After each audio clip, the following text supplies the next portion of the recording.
The ancient gods of Greece and Rome and Egypt still exist, only today they wear spandex and capes.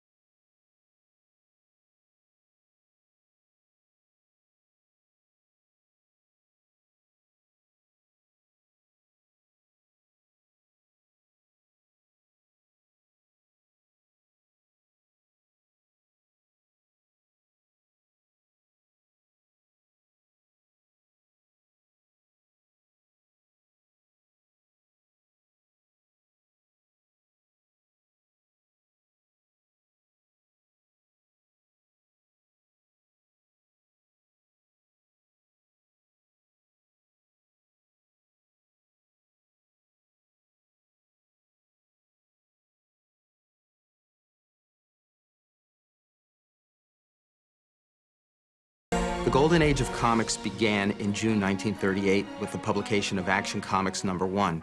Superman was the first iconic prototype of all the heroes that came afterwards, and it was just an immediate huge sensation with the reading public.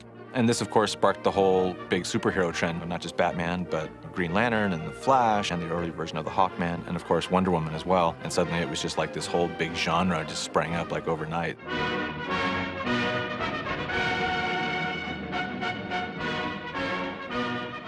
During the golden age of comics, through the war years, the books sold like never before. Because not only were they being sold to kids, they were also being sold to servicemen at PXs all around the world. The idea of doing a team of the great superheroes all together in one place starts under the name Justice Society in the 1940s. The Justice Society of America first appeared in 1940 in All-Star Comics #3.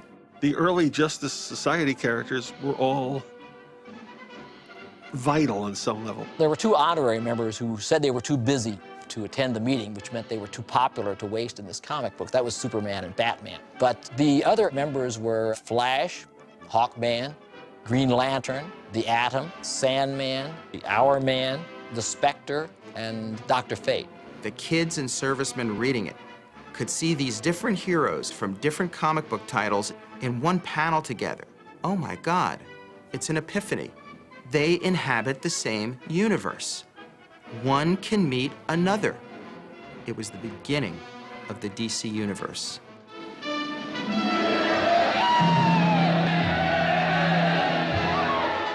After the war, the servicemen came home, and there was a bit less of a burning need for superheroes in our lives, and the superhero as a genre began to wane. And then there was the scandals. People began to believe that comic books were responsible for juvenile delinquency and all kinds of naughtiness. So that made them disreputable on top of all the other problems. The sales had begun to decline in the early 50s, and superheroes in particular sort of took it hard. And other than Superman and Batman and Wonder Woman, most of the other characters that we published sort of faded into obscurity for a few years. DC canceled All-Star Comics at issue #57, which marked the end of the Justice Society of America, and many people consider the golden age of comics to have ended with the cancellation of that comic book. Things run in cycles. There were many times when we'd be publishing superhero stories in the past, and suddenly they didn't sell that well. Martin, my publisher, would notice that, hey, some other company is doing Western books, and they seem to be selling better. Well, we don't need a house to fall on us. The next day, I was turning out Western stories. After the superheroes had disappeared, many new genres had appeared in comic books. Westerns, science fiction comics, mystery and monster comics, romance comics, humor comics. One of the most important people in the entire history of comics was DC Comics editor Julius Schwartz. Julius Schwartz became an editor at DC Comics in the 1940s. It's one of the first outside hires they had at that company. They were looking for people who knew something about science fiction and pulp magazines. Julie had that gut feeling that enough time had passed since the Golden Age superheroes had disappeared from the scene, that there'd been a virtual complete turnover of the audience for comic books. So by 1956, Julie Schwartz figured it might be time to try to bring them back and see what happens. Rather than just revive the Flash in the little Mercury helmet, he decided to do a modernized version with a contemporary origin, much more scientifically based, sleeker, incredible new design work by artist Carmine Infantino, inked by Joe Kubert. Just the name was the same and the powers, but he had a completely different personality and a completely different look, and it really caught fire with the fans. Fans really, really liked the new Flash. And thus, in Showcase number 4 in 1956, not only was the new Flash given birth, but so was the Silver Age of comics. After the Flash took off, they came up with a new Green Lantern. He didn't look like the old one, but he had a power ring. And then they brought back a Hawkman who looked almost identical to the other one, but he was different. Instead of being an Earthman, he was a guy from another planet who came down to Earth. And they had a new Atom, but instead of being just a feisty guy like the old Atom, he was a guy who would shrink to 6 inches tall. The superhero was back in business big time. Julie Schwartz started the Silver Age as the rethinking of superheroes by making the characters science, bringing the science of the 1950s into comics. So the Green Lantern, for example, got his ring from a powerful race of aliens. In the earlier Golden Age version, the Green Lantern had been sort of a magical thing, whereas in the Silver Age, it was very scientifically based, because that's where Julie was, and it was also where America was. Well, after editor Julius Schwartz had such success, it was the most natural idea in the world. Hey, let's revive the Justice Society of America. But where they used the old names like Flash and Green Lantern and Hawkman, he didn't think the word society was too dramatic. And he liked baseball, so he called it the Justice League of America. The ad in the very first issue said, you know, all these heroes together in one book. And as any kid, you want to get the most for your money. So the whole idea of getting a half dozen characters for the same dime, God help me, a dime, you rush to that book. But The Brave and the Bold featured the 5 superheroes who weren't Superman or Batman, held in the embrace of the tentacles of the alien starfish, Starro. I was just amazed, and equally amazed to know that the lime that you can put on your lawn can kill an alien starfish. So I tucked that away in my memory just in case. The Justice League comic created the entire renaissance of the superhero concept that started in the late 50s. If it hadn't been for that Justice League comic books might not still be existing as a genre today. You know, the way the Fantastic Four started, my publisher, Martin Goodman, had been playing golf with one of the top executives at DC Comics. He told Martin that he had this book called The Justice League, a group of heroes, and it was selling very well. Well, there are no flies on Martin, so he came back to the office and he said to me, Stan, National has a book, a team of superheroes that's selling well. Why don't we do a book like that? And so Stan and Jack Kirby, who was their foremost artist, created the Fantastic Four. And still hedged their bets, because Marvel had been doing monster books up to that point. And you'll notice they made The Thing, who was one of the foremost members of the FF, and prominent in the early issues, a monster. So just in case superheroes didn't sell, no, we were doing a monster book. Really, we were, see? There's something about how the role of the League, the team, is addressing something that's missing in the culture. We have a whole handful of heroes through human history who are individuals. Odysseus, King Arthur, Beowulf, they beautifully embody the lone wolf hero. It's us against the world. This is a tremendous message that is still firmly embedded in the West, especially Americans. It completely permeates our detective stories and our Westerns and most of our comic books. But on the other side of that is the idea of the Justice League. This is Odysseus and the 10,000 ships going off to rescue Helen from the benighted Trojans. It's Jason and the Argonauts.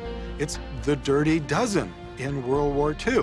And there seems to be a suggestion in these that the lone hero isn't enough anymore. We didn't stop the fascists alone with this mythology of me against the world. So instead comes a league of superheroes, and together we might be able to fight back the powers of evil.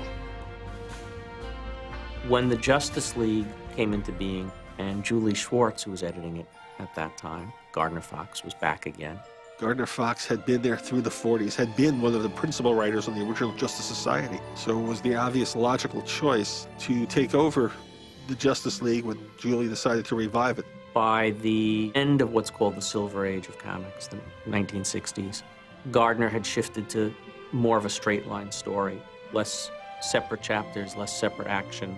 Incredible villain shows up, incredible danger takes place on Earth. We need all the great heroes to deal with it. Let's go tell the story. In the 60s, the Justice League was a collection of costumes and superpowers. Nobody did that stuff better than a writer named Gardner Fox. In an earlier generation, you know, the generation that Gardner Fox grew up in, they had Westerns. And those Western heroes were always the same guy. They all had the same values. The only difference was they would wear a different colored hat or they'd have a different colored horse. Same way with Justice League. Green Lantern and Flash are the same guy, but with different powers. And as a child, you find it very comforting. The episodes that cause you discomfort are the ones where, oh look, they think Green Arrow's a traitor. What's going on here? There's a great quote from Salman Rushdie, of all people. He said that when he was a kid, he was inspired by the Justice League comics because it had this feeling of inclusiveness. It felt like anybody could belong to the Justice League, like they wouldn't shut their doors to anybody. As long as you were a moral, good-hearted person, you could be in the Justice League. If you look at the Superman stories that had their roots in the years in between the two world wars, when we thought that we were on this never-ending arc of progress until the trench warfare in World War I. And after that, the collective psyche in the world had to wrestle with the fact that we have not conquered that darkness inside of ourselves. And out of this came existentialist philosophy, and also came comic book heroes, such as Superman. Our redemption is not going to come from here, goes the myth. Instead, we will be saved from the outside. Superman is as much of a Moses figure as he is a Christ figure. You know, it's coming from another world, you know, having all this power and really saving lives. Superman, the last son of Krypton, whose powers and abilities, among them super strength, super speed, flight, invulnerability, enhanced senses, heat vision. Is there anything he can't do? But it was a catharsis for the Depression.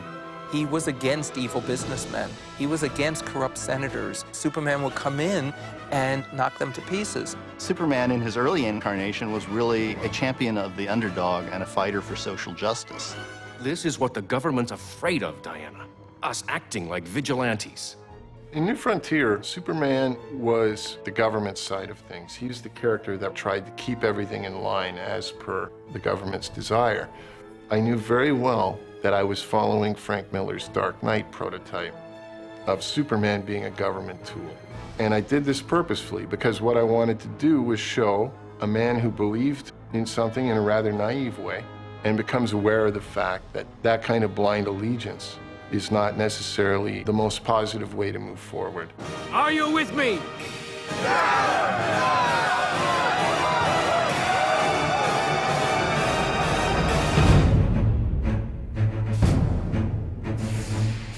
Batman, the Dark Knight detective, Gotham's greatest protector. His parents killed before him at an early age. He swore to bring in all criminals and make sure that no other person would ever have to endure the same tragedy he endured as a child. He is the world's greatest detective, he's the world's greatest escape artist, and he's arguably the world's greatest hand-to-hand combatant. He also has $1 bazillion, and that's not somebody you want to go up against.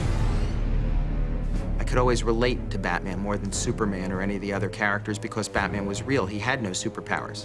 His greatest superpower is his humanity.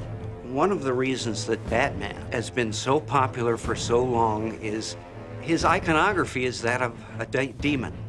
I mean, look at the paintings of medieval paintings of devils in museums, the bat wings, the horns. He looks like something that's dark and evil, and his origins are in an act of murder, and yet he's on your side. So you have the fascination of the darkness and the reassurance that we get from heroes. The Batman I grew up with, this is to show what a resilient character it is. The Batman I grew up with was essentially Sherlock Holmes. All he did was solve mysteries in interesting ways. In Frank Miller, he's an extreme version of the Death Wish character. seeking revenge and living only for revenge. You must be Robin. I hear you're quite a detective. Well, I try not to brag, but... Have you finished your homework yet? Right. So when Robin was introduced into the Batman mythos, everything lightened up considerably. So I thought, well, what's the logic for everything getting lighter in tone in the 50s with this character? And it occurred to me, it's because he's got responsibility now. He's got a young kid that he has to set an example for. So very early in the book, we have him rescuing a kidnapped child from a church. And when Batman saves the day and unties the kid screams in terror at him, tries to get as far away from him as possible. So that the next time we see him in the story, he's changed his outfit. And Superman says, "What's with this new look?" Let's just say I set out to scare criminals, not children. Fair enough. Wonder Woman, the Amazon princess from the Lost Paradise Island. She came to America to defend us against the forces of Ares and the forces of war. Wonder Woman is a perfect transition from the ancient myths. There are echoes of the Amazons in Homer's writing that refers to a tribe of women that lived without men, that were terrifyingly efficient soldier warriors. She had super strength. She had a very, very cool invisible plane. She had these great metal bracelets that could deflect bullets. She had the lasso that if she bound someone up with them, they were forced to tell the truth. A concept created by the man who actually is credited with inventing the lie detector, William Moulton Marsden. He created Wonder Woman because he thought that there should be a role model character for girls. They still say they're in the right, but they don't always act that way. Men. Once I realized I wanted to make her a strong character, it occurred to me, she's an Amazon. What if she's taller than him? What if she's actually physically bigger than him? And that's why when we meet her in the book, we see her kneeling on a table to talk to him. So we don't have that reference until the key moment where she steps down off the table and stands tall, and we see she dwarfs him. It's interesting because women respond very strongly to her as a character, but I do get a percentage of the guys who just can't abide by a woman that big. There's the door, spaceman.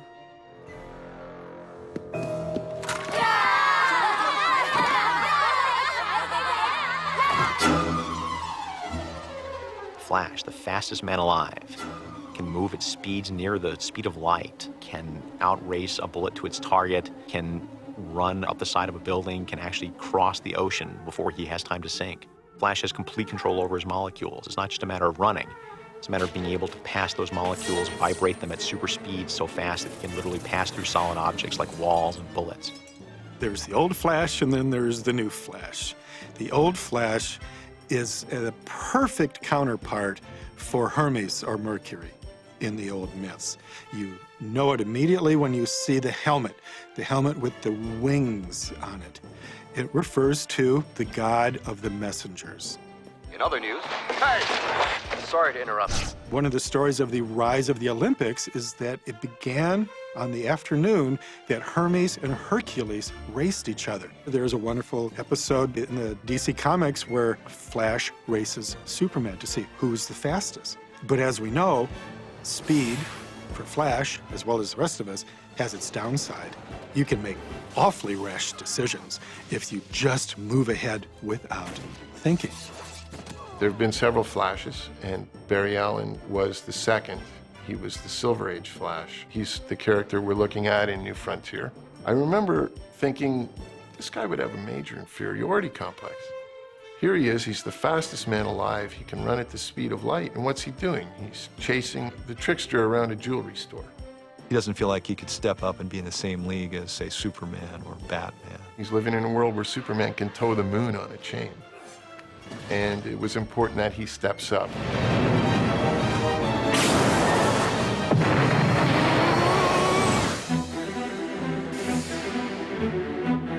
The Green Lantern, the Emerald Crusader, one of an interplanetary police force of Green Lanterns, chosen among Earthlings for his fearlessness and his honesty, the two main qualities of a Green Lantern. He was the modern-day version of Aladdin and his magic lamp, and used his ring to create anything that he could imagine. The ring is a mythic image that goes back at least as far as Plato. Plato wrote an entire myth around the character of the Jais, and this was a character and a ring that had the power of invisibility and the power to conquer and corrupt. You know, that power ring that will do whatever his will says. At the same time, that's kind of a trap.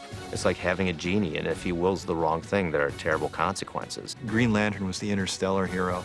He would go to other planets, and there were constantly stories about other civilizations. It was always interesting to see the artwork that the artists would do. And yes, when you're 8, 12, 15 years old, it's cool that his weakness is the color yellow. Hal Jordan was brave. So, of course, brave people can never be yellow. You know. The proper term is test pilot, funny man. I'm gonna see the stars, close up. Hal's whole thing is about getting to the stars. And we show how he stops himself from being able to get there over and over because of his own personality, until the moment is right.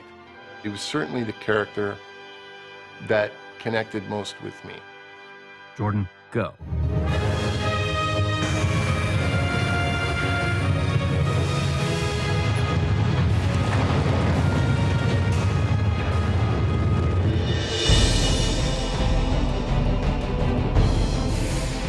John Jones, the Martian Manhunter, the last of his race, plucked from the sands of Mars. He showed up on Earth, and with his alien appearance, was forced to use his powers of shape-changing to adapt a form that was a little more readily accessible and understandable to people. And becomes Detective John Jones of the city police force.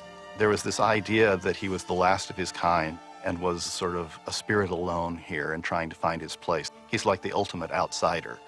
Superman had the advantage, even though he's an alien, that he came here as a child and was raised here with our values and with our sense of what the world is. But Jean came here as an adult and really views us as an outsider. And so there's a very sort of ethereal quality to him. Clearly, the Martian Manhunter was inspired by Superman, except instead of a vulnerability toward kryptonite, his vulnerability was fire. The Martian Manhunter, who was Superman with extra powers.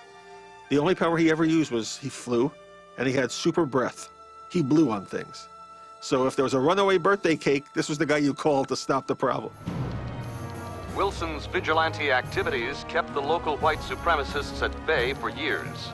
But his luck ran out yesterday when he was caught by a mob and killed. Much like, the Star Trek films or what have you, the alien is sort of the perfect metaphor for racism, and added such a level of depth to the story that I couldn't really achieve. Aquaman, king of the seven seas. He gets a bad rap, but he commands the sea forces. Super strong swimmer, great strength outside the water. Obviously, he couldn't fly. He can telepathically order fish around, which is good for Sunday brunch. He had always been a fun backup story I had seen in Adventure Comics and World's Finest Comics. But poor Aquaman was now on a team of superheroes, and if there was no water around, he was useless. A lot of times the other Justice League, you're sort of looking at him as the guy who talks to fish, but the reality is they police a quarter of the world, and he has the other 3/4 of the world to deal with.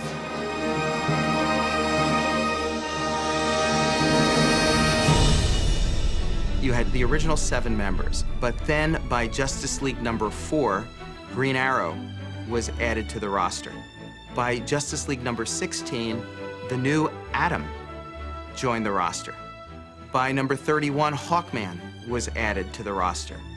And then at that time, I remember thinking as a kid, boy, the A-list is here. We've got all the guys in the world. This is a complete team.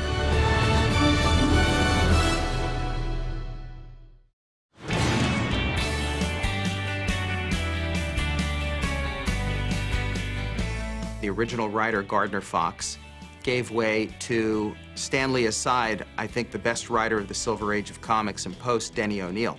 First thing was, I think I got rid of Snapper Carr. Snapper Carr, the Justice League's mascot and friend, turned out to be a major bad guy. And that was a surprise. And I was the right age by that point to really say, there's something happened here. This is great. This is better than everybody just shaking hands and saying, nice job, Wonder Woman, good work. So I got rid of Snapper, and I decided that having them meet in a meeting house was not very glitzy, so let's give them an orbiting satellite. 22,300 miles above the Earth in geosynchronous orbit. And from there, they lapsed very nicely into sort of a 1970s world of relevance. By the early 70s, the Silver Age was dead and buried, and we were on to a new age, a Bronze Age of comics.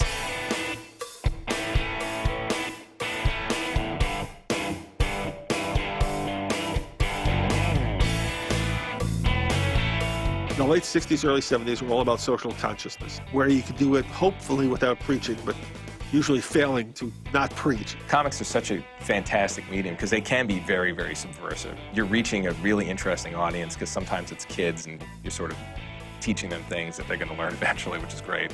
And I was definitely inspired.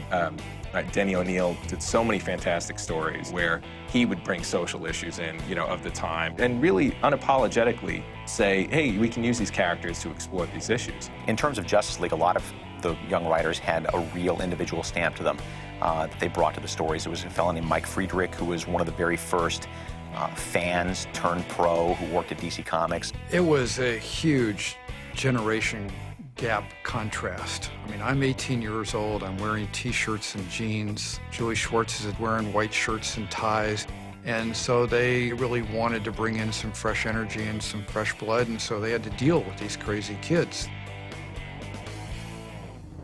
As a younger generation of creator, writers like Mike Friedrich and Denny O'Neil, Len Wein, they began to be more influenced by both the events of the day and also being more character-focused. But I really identify when Len Wein took over the book. I think it was around issue number 100. It was a Justice League, Justice Society crossover. And at the end of the story, one of the characters had to sacrifice himself so that all the other characters can live. The guy who really put conflict into the Justice League was a guy named Steve Englehart, who was, in the early 70s, a Marvel Comics writer. He kind of made Wonder Woman like this really ultra-liberated, liberated woman, but kind of a hothead to the point where she was almost unlikable. She was rubbing everybody the wrong way in Justice League. And that the Atom, who is the super shrinking superhero, as it would make sense, has a bit of an inferiority complex. And Aquaman feels very much like a fish out of water, if you will, because there's not much for him to do on the team. So that's the stuff that Englehart brought on board.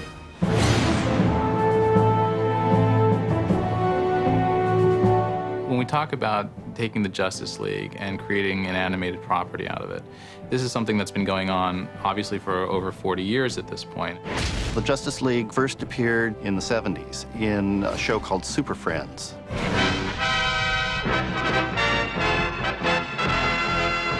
These were very simplistic versions of the characters that were designed for a young audience, like 3 to 6-year-olds. Super Friends was very much, in its own way, what the comic was when it began. The comic, I always thought, was a lovely book, but there was a homogenization. The characters were almost all interchangeable. They were tools for the story. And Super Friends was much like this. If you weren't hearing the voices but reading the dialogue, it would be hard sometimes to tell who was talking. They were all sort of just good guys, the type who would get along together. They would stand around with their hands on their hips and laugh. There's a legendary comic book artist named Alex Toth, who said the best thing about comic books I ever heard, which was, I spent the first half of my career learning what to put into my work, and the second half learning what to leave out. That sense, I think, carries over to the contemporary Justice League. The characters are all very clear. There's no wasted art, but there's a sense of simplicity and energy. And in Justice League, we had a few guest stars, but we concentrated on developing the relationships between the core characters. And when we started that, our mantra was, this is not Super Friends. This is not Super Friends. That we were really trying to do justice to the Justice League. It was a little bit surprising to us because we got the footage back from the first episode, and when we saw the heroes standing together for the first time, we thought, hey, it looks kind of like Super Friends, cool.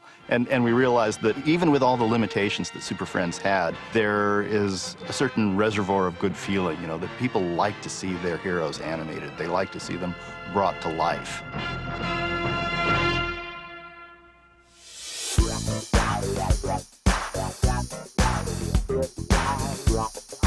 I guess what happened in the Justice League and a lot of comics in the later 70s was the superheroes had another waxing and waning wave come through.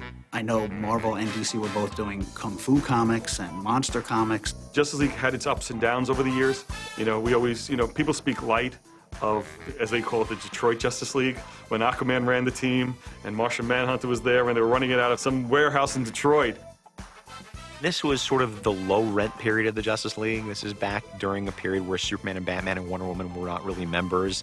It was more Aquaman and a bunch of guys that really you probably never heard of before. Gypsy and Vibe and Vixen, I think, and one or two others. It was the equivalent of what they had done with the Avengers, where Captain America replaced everybody cool with B characters.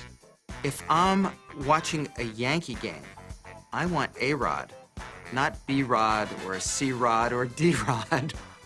And that's what they did to the Justice League.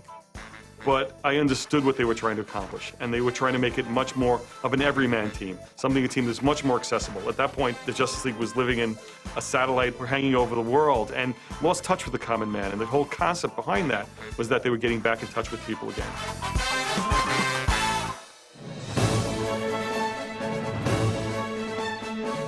The Justice League evolves yet again.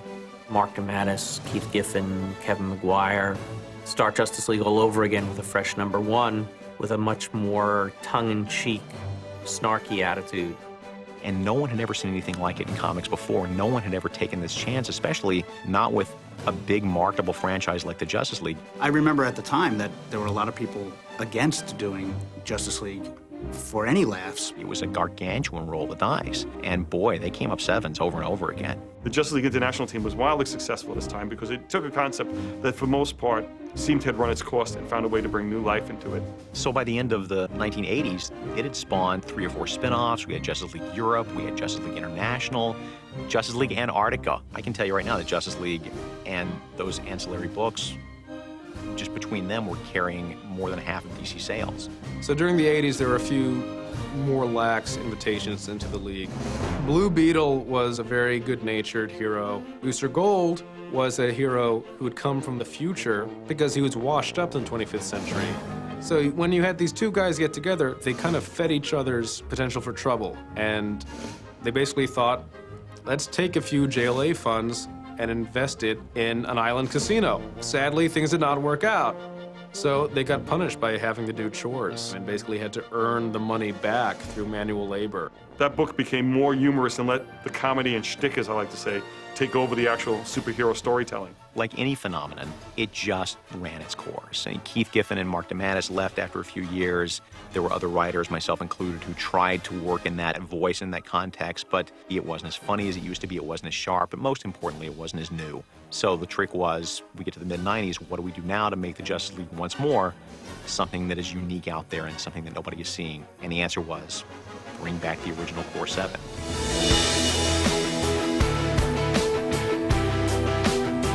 Writers like Grant Morrison come in and say, let's go back to the classic Gardner Fox stuff and bring in some giant aliens and world-shattering invasions and tell it as melodrama. It was begun again as JLA, just simply those 3 bold initials that carried the series.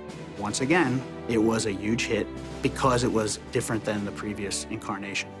And I think every one of these incarnations is extremely valuable. Each one of us is accessible, and more importantly, each one is true to what the Justice League is, which shows you how far-reaching a concept it is. We also had a good new artist on the book at the time, Howard Porter, who really, like Kevin Maguire, struck the right chord for the people who were reading the Justice League at the time. The big climax to Grant's run near the end of the 90s was World War III, which climaxed with every man, woman, and child on Earth temporarily inheriting superpowers so that they could team up with the Justice League to fight off Armageddon from above. It was the most amazing sight. 6 billion people all rising from the earth, all flying. Look up in the sky. It's 6 billion people.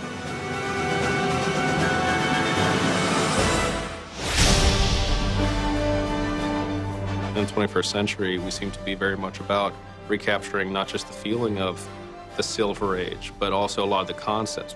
When we sat down with Brad Meltzer, again, to reintroduce the Justice League yet another time, Brad also found the personalities, found the character dynamics, and found a way to mix so many elements of everything that had come before. He took the greatest members, but he put them side by side with some characters that you would not expect to see. The human elements and the superhuman elements is what he did really well. He found a way to tell stories about the superhuman condition.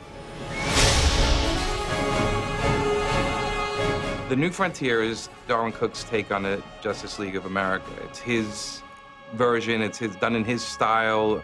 When I look at the New Frontier, I look at it as Darwin's attempt to squeeze his childhood love of the entire Silver Age of DC Comics into one story. The reason that New Frontier takes place in the time period it does, which is basically between the Golden Age and the Silver Age of DC's publishing, was because it was one of the few areas that hadn't been already trampled and picked over. Mark Waid had already done JLA Year One, and to me, I knew I couldn't change who Green Lantern is. I can't really mess around with who the Flash is, but I can look at them as people before they became that. And they were an open book at that point for my interpretation.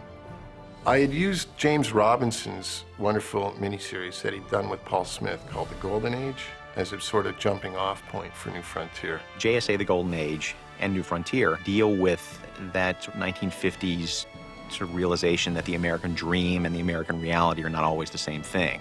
Darwin zeroed in on things that were happening at the same time that those heroes were created in the mid to late 50s. Things like UFO paranoia, McCarthyism, conformity, the button-down man, and all of that kind of stuff.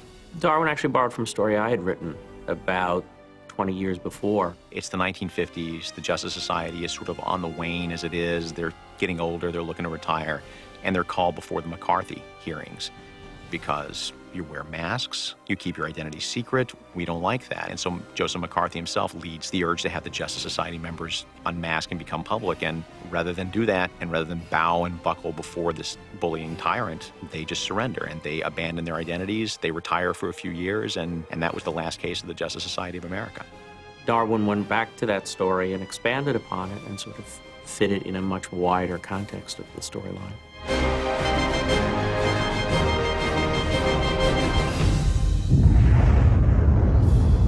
I had a real enthusiasm for the space race as a child. I think any child of the 60s got caught up in the romance of that era. I can remember watching Neil Armstrong, you know. I'm getting choked up just thinking about that. It's one small step for man, one giant leap for mankind. To climb onto a cylinder made of solid fuel with a parachute and a helmet and let them fire you up into the unknown like that requires a strength and a point of view that I don't think many of us can imagine. And I believe Hal represented it in the clearest fashion of all the DC heroes. Hal Jordan, the fighter pilot who was brave beyond reproach, but hesitated to kill people, which of course makes him an ideal candidate for the ring because he's brave and he values human life. The new frontier is here, whether we seek it or not. In the Kennedy-Nixon election, Kennedy started selling the New Frontier as where he was going. Beyond that frontier are uncharted areas of science and space. One of the reasons that the New Frontier resonated as a book is that a lot of the problems and a lot of the topics that Kennedy spoke about in that speech are very, very relevant today. And I realized that that speech was my centerpiece, that it contained everything that I was trying to say. I'm asking each of you to be pioneers towards that new frontier.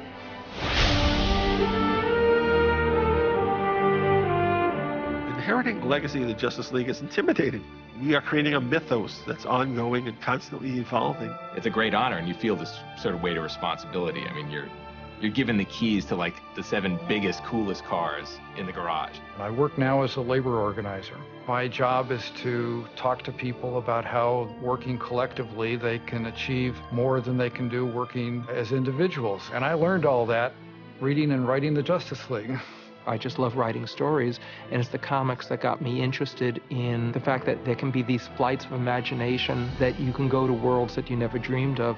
Comics are the things that opened up my eyes to the possibility of things that are much bigger than you.